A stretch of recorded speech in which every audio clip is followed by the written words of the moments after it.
Assalamualaikum warahmatullahi wabarakatuh. Perkenalkan, saya Adisti Musdalifah dari kelompok 14 dari kelas Bela Negara G203. Di sini saya akan mempresentasikan hasil diskusi kelompok kami dengan tema pengembangan nilai-nilai dan kebudayaan bela negara.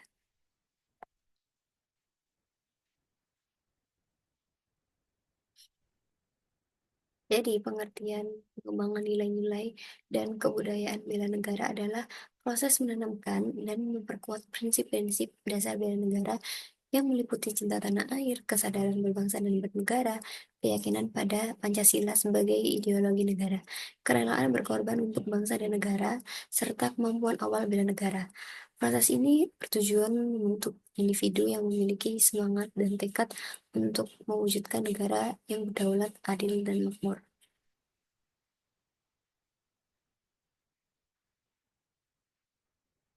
Sejarah Indonesia Sejarah Indonesia telah menunjukkan pentingnya cinta tanah air dan bela negara, sehingga pemerintah secara turun-temurun telah membuat kebijakan terkait cinta tanah air.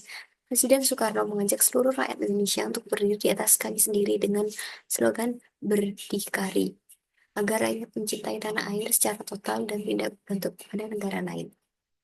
Selanjutnya, cinta tanah air merupakan salah satu bentuk karakter yang harus dimiliki oleh setiap warga negara, yaitu mengenai hak, kewajiban, dan keikutsertaan dalam upaya bela negara. Selanjutnya, cinta tanah air mencakup tiga aspek, yaitu cinta dengan tempat dan lingkungan, cinta kepada otoritas atau pemerintah sebagai orang yang berwenang mengatur kehidupan bersama, serta cinta pada ide atau cita-cita yang penggunaannya yang membeku dan membaku dalam bentuk nation atau bangsa.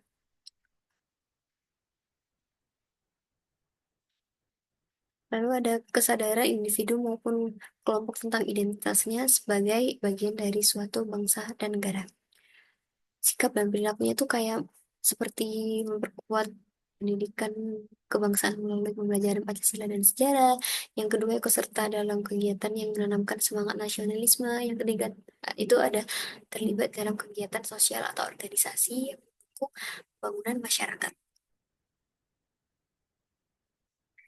Selanjutnya itu ada yakin akan Pancasila sebagai ideologi negara. Nah, Pancasila itu warisan luhur dari perjuangan bangsa yang menjadi dasar dan ideologi negara. Nilai-nilainya mempersatukan keberagaman Indonesia sekaligus menjadi pedoman dalam kehidupan bermasyarakat. Dengan mengamalkan Pancasila, kita menjunjung tinggi hak asasi manusia, mengedepankan musyawarah, dan menjaga persatuan. Sebagai alat pemersatu, Pancasila membantu menghadapi berbagai tantangan dan ancaman terhadap bangsa. Keyakinan terhadap Pancasila menguatkan komitmen kita untuk membangun negara yang berdaulat, adil, dan makmur demi tercapainya cita-cita luhur bangsa Indonesia. Selanjutnya, Selanjutnya ada rela berkorban untuk bangsa negara. Nah, rela berkorban sendiri itu perwujudan sebagai warga negara untuk membangun kecintaan terhadap suatu negara. Seseorang yang sudah rela biasanya nggak merasa untuk mendapatkan imbalan saat seorang mengerjakan sesuatu, tapi hatinya penuh dengan rasa keikhlasan, ketulusan, dan tanpa rasa pamrih. Rela berkorban harus dilakukan secara terbaik tanpa mengharapkan imbalan. Seperti di Undang-Undang Nomor 3 Tahun 2002, berisikan sikap dan perilaku negara yang dijiwai oleh kecintaannya kepada NKRI yang berdasarkan Pancasila dan UUD 1945 dalam menjamin kelangsungan hidup negara. Cara kita sebagai warga negara untuk memiliki jiwa cinta terhadap negara adalah punya sikap rela berkorban terhadap NKRI. Dengan melakukan hal yang bermanfaat bagi negara dan bangsa, perilaku tersebut adalah hak, kewajiban, sekaligus rasa hormat kita terhadap negara. Selanjutnya, ada memiliki kemampuan awal bela negara. Kemampuan awal bela negara adalah modal dasar untuk mendukung keutuhan bangsa. Hal ini meliputi kesehatan fisik dan mental, kecerdasan emosional, serta kemampuan mengenali ancaman.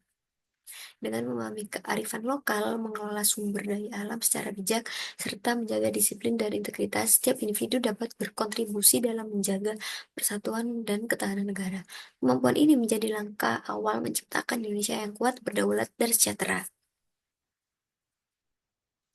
Lalu, selanjutnya ada semangat mewujudkan negara yang berdaulat, adil, dan makmur. Nah, semangat untuk mewujudkan negara yang berdaulat, adil, dan makmur tuh bagian dari integral dari konsep bela negara di Indonesia. Ini mencakup beberapa aspek penting. Yang pertama ada kedaulatan, yang kedua keadilan, yang ketiga ada kemakmuran. Semangat ini diharapkan dapat menumbuhkan rasa cinta tanah air dan kesadaran berbangsa di kalangan warga negara, serta mendorong partisipasi aktif dalam pembangunan nasional.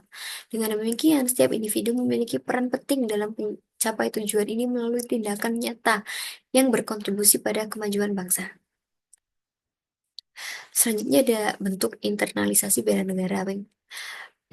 Internalisasi nilai bela negara merupakan proses penanaman dan penguatan nilai-nilai yang berkaitan dengan cipta tanah air, kesadaran berbangsa, dan menjaga kedaulatan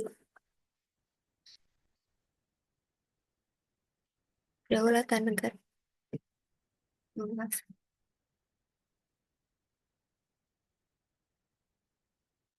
Kedaulatan negara, proses ini bertujuan untuk membentuk karakter individu agar memiliki sikap patriotisme dan tanggung jawab terhadap bangsa dan negara. Berikut adalah beberapa bentuk internalisasi nilai bela negara yang umum diterapkan. Yang pertama ada kegiatan kulikuler, ekstrakurikuler, dan program pembiasaan. Selanjutnya adalah implementasi nilai bela negara. Internalisasi nilai bela negara dilakukan melalui beberapa tahapan. Yang pertama itu pengenalan, itu kayak memperkenalkan konsep dasar bela negara kepada siswa melalui berbagai media seperti buku, film, atau ceramah. Yang kedua ada kesadaran, membangun kesadaran siswa tentang pentingnya nilai bela negara dalam kehidupan sehari. Yang ketiga ada penguatan pemahaman melalui kegiatan praktis seperti simulasi atau role playing yang menggambarkan situasi nyata. Yang keempat ada aktualisasi, mendorong siswa untuk menerapkan nilai-nilai bela negara dalam tindakan nyata seperti partisipasi dalam kegiatan sosial atau lingkungan.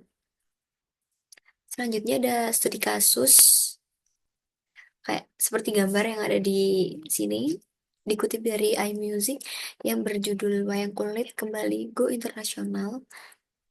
Nama Indonesia kembali mengharumkan dunia dengan diselenggarakannya pertunjukan wayang kulit di Belanda yang bertajuk Shadow of Java.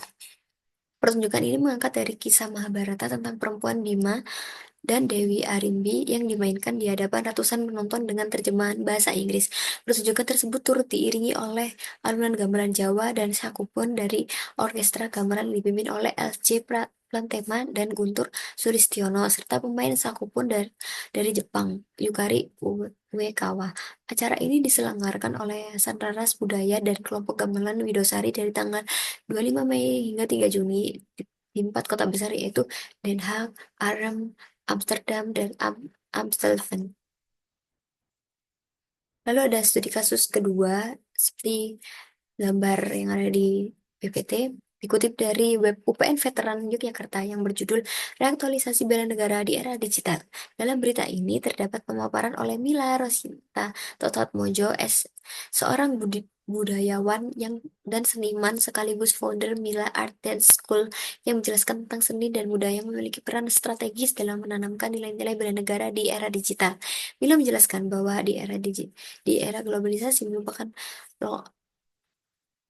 budaya lokal menghadapi tantangan berupa komodifikasi yang dapat menghilangkan makna aslinya. Oleh karena itu, ia mendorong generasi muda untuk tidak hanya menjadi konsumen budaya, tetapi juga pelaku aktif dalam melestarikan dan mempromosikan budaya sebagai bagian dari strategi bela negara.